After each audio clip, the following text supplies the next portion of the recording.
Kamala. She's a Jewish Hindu and a descendant of slave owners. Assalamu alaikum, brothers and sisters. If you're watching this video and it's Salah time, please pause it and go pray and come back when you're done. Please check out the description section of this video to support the channel. With the US election right around the corner, very shortly we will all be affected on a global scale by whoever emerges victorious. As a Muslim, I do not endorse either one of the two main Democratic or Republican candidates because they're both Israeli shilts. I just had a frank and constructive meeting with Prime Minister Netanyahu. I told him that I will always ensure that Israel is able to defend itself. Save Israel, right? Save Israel. And when I'm back in the Oval Office, I will support Israel's right to win its war.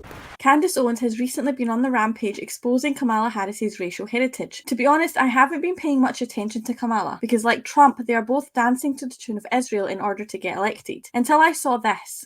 Dr. Ahmad Ghanem, who was kicked out of the Harris rally with no reason given. You were already sitting down, and they said, "We're from the campaign, you have to go?" Yeah, the lady from the campaign came and told me, "Can you follow me?" And I followed her. I thought they are changing my seat or doing something. With the threat of the Secret Service and the Royal Oak Police, Ghanem voluntarily walked out. And I said, "I'm leaving, but I want to know, why are you kicking me out?" Ghanem should have been known to the Democratic Party. He ran for Congress as a Democrat. Is it because you're a Muslim? I think so. A rally by prominent Muslim leaders are asking the Harris campaign for answers. We have seen this repeated pattern of disregard and disrespect towards Muslim and Arab Americans unfold before. Examples: no Muslims spoke at the Democratic convention, and the campaign has not reached out to the Muslim community to explain funding for Israel's military involvement in Gaza. The fact that Muslims that are politically affiliated with the Democratic Party are being ejected from rallies is a clear indicator of where Kamala's priorities lie, even on a domestic level. Kamala Harris is a dishonest candidate that does not have our best interests at heart. She was the sitting vice president while Joe Biden signed off on funding and sending weapons to Israel for them to bomb Palestine on a daily basis over the last year. She's just as bad as Donald Trump. Let's look at the dirt Candace Owens has been digging up on her.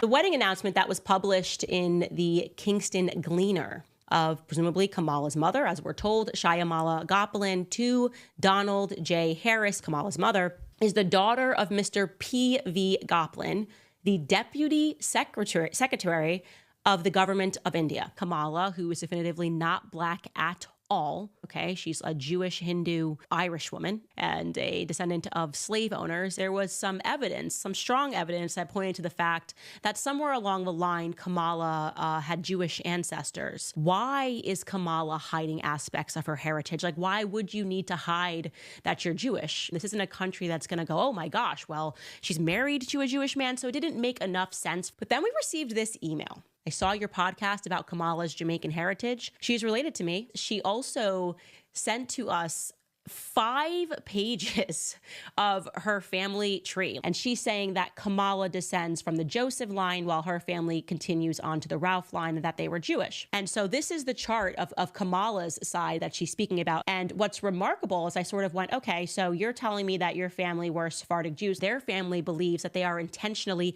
blackwashing the Jewish parts of their identity.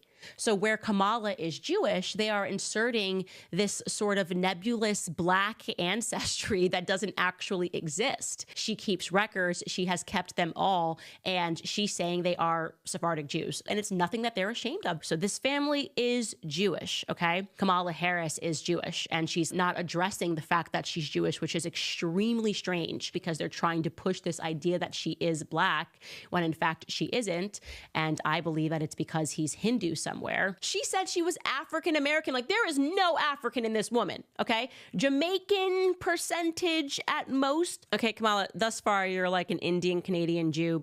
Kamala's Zionist and Hindu supremacist roots could be the reason why she is prejudicial towards Muslims and pledges allegiance to Israel. As Candace said, Kamala is married to a Jewish man, similar to how Trump's son-in-law is Jewish and how his daughter has also converted to Judaism. I'm not saying that all Jewish people are Zionists Zionists, because that's not the case. And I have no problem with the race or religion of any candidate as long as they are fair in their politics. However, supporting a far-right regime such as Israel's is a clear indicator that you side with Zionism, similar to how the BJP and Hindutva parties do so in India. According to Candace, the reason why Kamala is hiding her Jewish heritage is to portray herself as African American in order to win over that demographic of US voters. However, Kamala's pro-Israel stance has further alienated the African American Muslim population, and community leaders have released a statement urging voters to shun her in the up-and-coming election due to her unwillingness to commit to policy changes that would hold Israel accountable for their ongoing attacks on Gaza and now Lebanon. I have many crossover views with Candace and agree with her on a number of topics. However, she is a Trump supporter, and I completely disagree with this stance, as he is also nothing more than a Zionist puppet that will continue to enable Israel to commit war crimes. If you're a Muslim in America, you should vote for Jill Stein. She is a Jewish American candidate with a completely opposite stance to Kamala Harris on Palestine, and has made it clear that she wants to end Israel's violence in the Middle East. And although it may be unlikely that she will win the election, nonetheless Muslim Americans should vote for her because she is the best choice out of all the main candidates. Thank you for watching. Make sure to join my free Telegram group via the link in the description, where we as Muslims can speak freely and without censorship about issues like this. And remember to like, subscribe and become a channel member for access to exclusive content. Until next time, inshallah, Jazakallah khair. Allahu Akbar, Allahu